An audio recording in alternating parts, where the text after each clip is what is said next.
और मैं अपनी मरूज़ात का इख्तिताम शाकिर के इस शेर पे करना चाहता हूँ। तू मेहनत कर, मेहनत दस सिला जाने खुदा जाने, तू दीवा बाल के रक्षा हवा जाने खुदा जाने।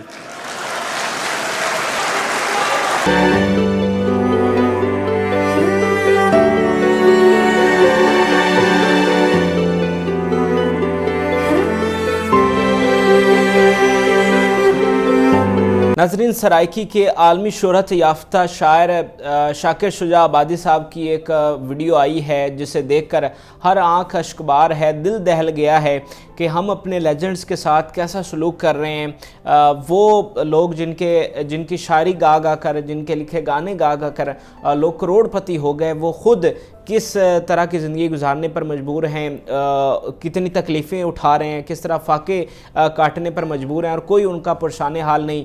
अभी ये जो रिसेंट वीडियो आई है इसमें शाकिर शुजा आबादी साहब को एक मोटरसाइकिल के ऊपर ले जाया जा रहा है मकामी हकीम के पास दवाई के लिए, और उनको बांधा गया है जो आगे बंदा मोटरसाइकिल पर चला रहा है। एक तो उनके बेटे ने यह बताया कि इतने पैसे नहीं थे कि वो टैक्सी के ऊपर उन्हें ले जाया जा सके, और दूसरा यह कि कोई ऐसा बंदा भी नहीं था कि वो बाइक पे कम अज़ कम उनके पीछे बैठ जाए और उनको इस तरह से काबू कर ले। तो वो वीडियो इतनी दर्दनाक है कि यकीन करिएगा रोंगटे खड़े हो जाते हैं।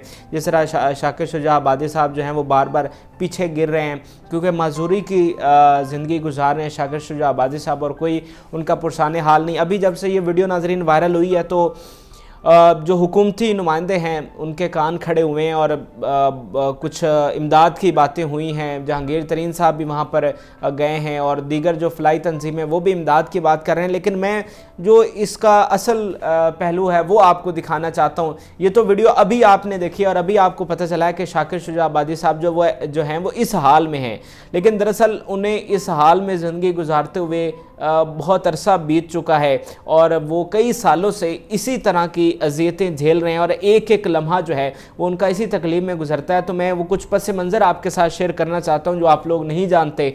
दरअसल शाकिर शुजा आबादी साहब जो है इनकी पैदाइश जो है वो 58 की है। 1958 में ये पैदा हुए। मुल्तान से 70 किलोमीटर दूर एक शुजाबाद का एक गांव है, वहाँ पर ये रहते हैं। खस्ता हाल सा मकान है और 3 बच्चों के ये बाप हैं। और ये शायरी से पहले जो है वो मज़दूर थे, मंडी में भी काम करते रहे हैं और बड़ी गुर्बत इन्होंने देखी। फिर इन्होंने शायरी शुरू की और उसमें कुछ थोड़ा बहुत इनका निज़ाम अच्छा चला, मकबूलियत बहुत हासिल की, लेकिन पैसे जो हैं वो बहुत थोड़े मिलते थे। उस वक़्त मुशायरे वगैरह होते थे, 30-40 हज़ार रुपये एक मुशायरे का मिल जाता था, तो उस वक़्त रोज़गार इनका अच्छा चलता रहा। लेकिन फिर 94 में नाज़रीन इनकी जो ये आवाज़ है ये ख़राब होना शुरू हुई 1994 में, और तकरीबन इस सदी के शुरू से ही आप कह लें कि ये इसी तरह माजूरी की ज़िंदगी गुजार रहे हैं। इनकी आवाज़ जो है वो निकलती नहीं है। अगर कोई इंटरव्यू भी हो या किसी मुशायरे में भी जाएं तो फिर इनका एक तर्जुमान जो है,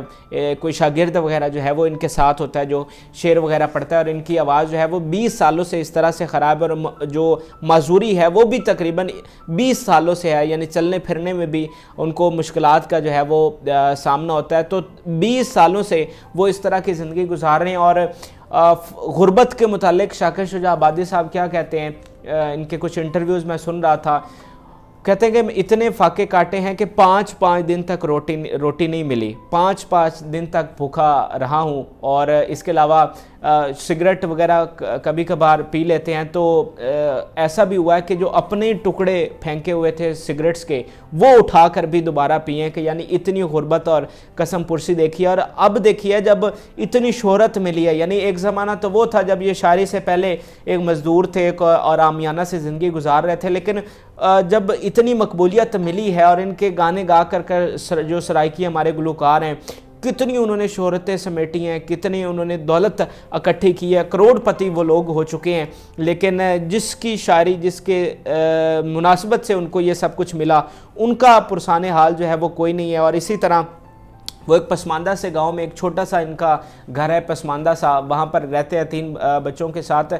अभी आप जो मैं बात करना चाह रहा था कि आप सबके सामने ये हालत उनकी अभी आई है, लेकिन हकीकत ये है कि वो ये सारी चीज़ें जो अहले इक़्तिदार में बैठे हैं उनको भी पता है कि शाकिर शुजा आबादी साहब किस हाल में ज़िंदगी गुजार रहे हैं। अब से पहले जो वज़ीर आज़म गुजरे हैं या बाकी वज़रा वगैरह हैं जो इक़्तिदार में रहे हैं, उन सबको पता है कि ये किस तरह की ज़िंदगी गुजार रहे हैं। और उस हवाले से मैं कुछ आपको क्लिप सुनवाना चाहता हूँ कि अब से जो 10 साल पहले इनके बारे में जो हमारे बड़े अहले इक़्तिदार लोग हैं वो क्या कहते हैं, सुनिएगा ज़रा। हसीन उनका तर्ज तकल्लुम भी है और उन्होंने यहाँ के लोगों की सही तौर पे तर्जमानी भी की है। शुजाबादी इस खित्ते के एक बहुत बड़े अजीम शायर हैं। जो उनके एहसानात हैं हम उनको फरामोश नहीं करते। तो नाज़रीन, आपने सुना कि ये मैंने आपको बहुत चंद, क्योंकि हमारे पास मार्जिन बहुत थोड़ा होता है कोई क्लिप वगैरह लगाने का, तो बहुत मुख्तसर सा मैंने आपको चीज़ें सुनवाई हैं। गिलानी साहब हैं, जावेद हाशमी साहब हैं, ये वो लोग हैं जो उसी बेल्ट के हैं, सराइकी बेल्ट से या जनूबी पंजाब से इनका ताल्लुक़ और बहुत बाखूबी वाकिफ़ हैं और बड़े ओहदों पर रहे हैं। ये 10 साल पुराने मैं आपको क्लिप सुनवा रहा हूँ।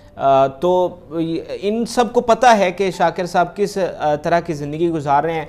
मुझे एक बात की बड़ी नाज़रीन तकलीफ़ होती है कि 22 करोड़ अवाम का ये मुल्क है और उसमें से हम एक बंदे को रोटी भी पूरी नहीं कर सकते, यानी उसको वो पेट भर कर खाना खा ले। मतलब उनकी क्या ख्वाहिश है। मैंने जो उनके बारे में पढ़ा है या सुना है या उनको उनके इंटरव्यू सुने हैं, मुझे ऐसा नहीं लगा कि कोई उनमें लालच है या कोई ख्वाहिशें हैं।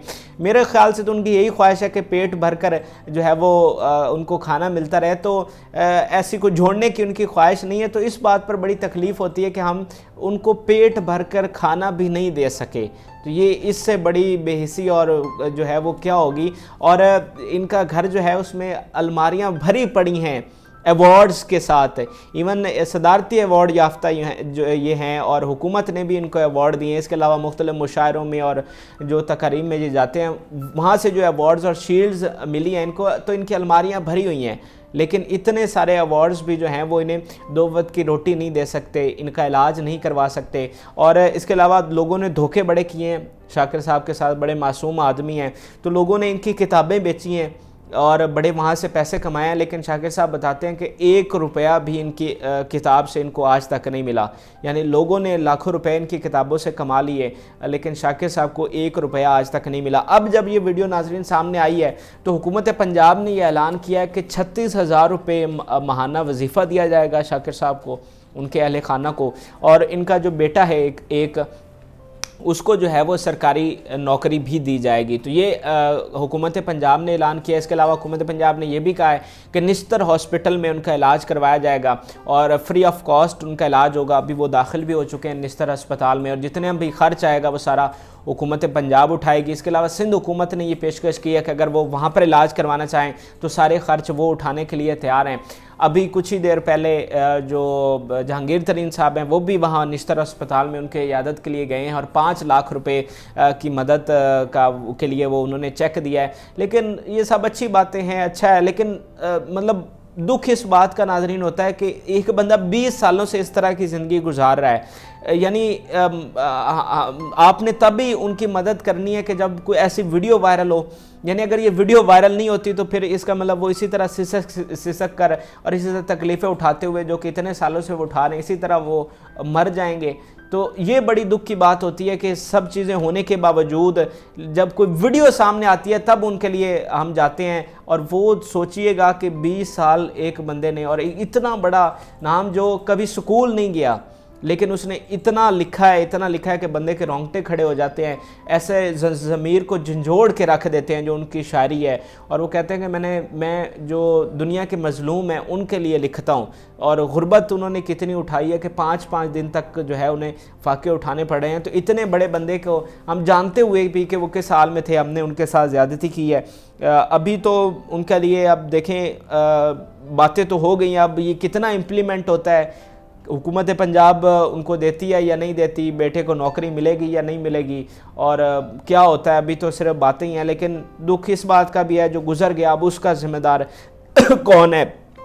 आखिर अपनी गुफ्तगू ख़त्म करने से पहले आपको 2 शेर मैं शाकिर शुजा आबादी साहब के सुनाना चाहूँगा। वैसे तो उनकी जो पूरी शायरी है वो बाकमाल है, लेकिन जो 2 शेर उनकी इस हालत को बयान करते हैं, कहते हैं जी 72 हूर दे बदले गुजारा एक ते कर वंसूं, 72 हूर दे बदले गुजारा एक ते कर वंसूं, 71 हूर दे बदले तू रज के रोटी दे। मेरा ख्याल से इससे बड़ा कोई शेर जो है वो हो नहीं सकता जो उनके दर्द को बयान करे। इसके अलावा आखिरी एक और शेर सुनाना चाहता हूँ। इथा जो भोग भोगे हिन, जो उर्दू स्पीकिंग है उनके लिए, मतलब जो दर्द मैंने उठाए हैं, इथा जो भोग भोगे हिन उथा कोई जजा मिलसी, थकेड़े सारे लय वैसन नबी मिलसी खुदा मिलसी।